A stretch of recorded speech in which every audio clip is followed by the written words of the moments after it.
Devinez où je suis aujourd'hui. En Asie? Non.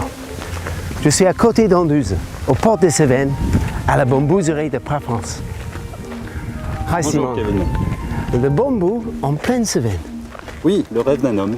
Un monsieur qui s'appelait Eugène Mazel. Il crée en fait ce parc, cet endroit en 1856 et il a pour vocation d'acclimater, de collectionner des végétaux qui viennent du monde entier. Et on va les découvrir d'ailleurs, ça ensemble. Ok. Ça Simon, ça c'est une pousse de bambou. Ça, c'est une pousse de bambou qui est très récente. C'est le printemps. Les pousses de bambou sortent de terre. Et dans un premier temps, cette pousse va grandir à la manière d'une antenne de poste télescopique. Donc elle va développer toute la tige, les branches, les feuilles. Dès qu'un bambou a ses feuilles, Kevin, c'est terminé, il ne grandira plus jamais. Ah, La vitesse de croissance, si tu repasses dans 2 mois et demi, à la place de cette pousse, il y aura une tige comme les autres. comme ça? Oui. Incroyable. Le bambou est une herbe. On est des petites fourmis sous le gazon. Ça c'est le célèbre séquoia. Voilà Wow. les séquoias de Californie. Donc à l'heure actuelle, c'est l'arbre le plus grand au monde à l'état vivant. Ok. Et elle a quel âge? Ah bah ça c'est un séquoia, c'est encore un poupon, un bébé, il a que 150 ans. Mais en moyenne, un séquoia peut vivre 2000 ans. Ah, quand même.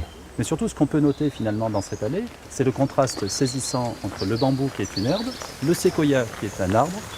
Donc les séquoias ici, ils sortent de quoi? Ils sortent de l'herbe. Du gazon. Ah oui, oui, c'est vrai. Alors pour l'anecdote, séquoia, c'est le nom d'un chef indien qui vient de la tribu des Cherokees. Et puis, cette grande allée a été aussi un lieu de tournage. Un film très célèbre, Le Salaire de la peur. Oui, oui, oui, Avec oui. Yves Montand, Charles Vanel, quand ils conduisent le camion de nitroglycérine, ils vont passer en 1955 dans cette allée.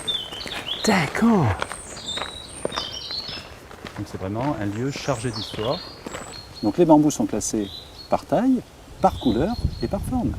Wow. On va même jusqu'à retrouver quelquefois des bambous noirs. Ah oui, ok. Oui, pour beaucoup de gens, le bambou est vert. Oui, moi je croyais que c'était vert tout le temps. Voilà, donc regarde, il suffit de regarder autour de soi ce que peut nous prodiguer la nature. Et j'insiste sur une chose, toutes ces variétés de bambous sont complètement naturelles. La main de l'homme n'est pas intervenue là-dedans. J'ai fini mon voyage en plein rêve, devant une maison laotienne. Donc, pas de passeport, pas de décalage horaire. On est en pleine Cévennes, mais on est très, très loin. À bientôt.